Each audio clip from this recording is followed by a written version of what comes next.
සුබ දවසක්. අද මම කතා කරන්නේ inbound tourist, outbound tourist සහ domestic tourism ගැන. මොකද්ද මේ inbound tourism, outbound tourism, domestic tourism කියන්නේ? අද බොහෝ දෙනා කතා කරනවා මේ ගැන. නමුත් මේක අපි හරි තේරුම දැනගෙන ඉන්න ඕනේ.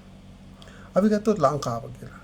අපි ජීවත් වෙන රට ලංකාව කියලා ගත්තොත් ලංකාවට travel කරනවා පිටරට කට්ටිය.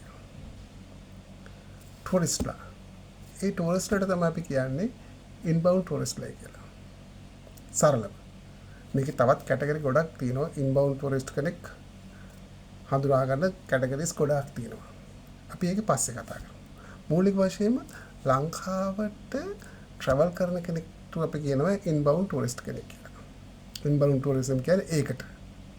අවුට්බවුන්ඩ් ටුරිසම් කියන්නේ ලංකාවේ කෙනෙක් ශ්‍රී ලාංකිකයෙක් වෙනත් රටකට ට්‍රැවල් කරනවා නම් අපි එයාට කියනවා අවුට්බවුන්ඩ් ටුරිස්ට් කියලා.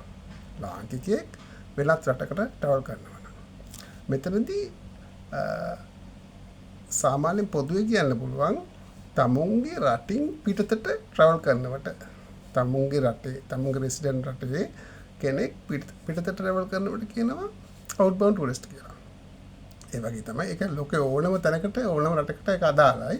තමුන්ගේ ජාතියකින් තමුන්ගේ රෙසිඩන්ට් රටෙන් පිටට ට්‍රැවල් කරනවට කියන අවුට්බවුන්ඩ් ටුරිස්ට් කියලා.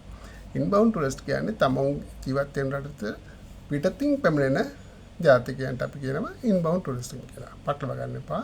තමුන් ජීවත් වෙන රටට පිටතින් පැමිණෙන කට්ටිය ඉන්බවුන්ඩ් ටුරිස්ට්ලා.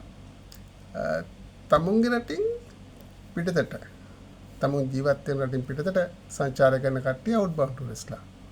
ඒතකොට ඩොමස්ටික් ටුරිස්ට්ලා කියලා කියන්නේ තමුන් ජීවත් වෙන රට ඇතුළේම සංචාරය කරන කට්ටියට.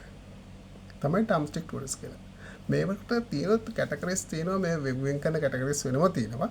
මූලික වශයෙන් ගත්තාම ඉන්බවුන්ඩ් කියන්නේ තමුන් ජීවත් වෙන රටට පිටරට වලින් පැමිණෙන කට්ටියට තමයි ඉන්බවුන්ඩ් කියලා කියන්නේ. අවුට්බවුන්ඩ් කියලා කියන්නේ තමුන් ජීවත් වෙන රටින් පිටතට සංචාරය කරනවට ඩොමස්ටික් ටුරිසම් කියලා කියන්නේ. නැත්නම් ඩොමස්ටික් ටුරිස්ට් කෙනෙක් කියලා කියන්නේ තමුන් ජීවත් වෙන රටේම සංචාරය කරනවට. ඔන්න ඔක තමයි ඔය ඉන්බවුන්ඩ් අවුට්බවුන්ඩ් සහ ඩොමස්ටික් ටුරිසම් කියන එකේ මූලික හඳුන්වා දීම. මේව ගැන වෙන වෙනම ඉදිරි වීඩියෝ එකකදී කතා කරමු. ස්තුතියි.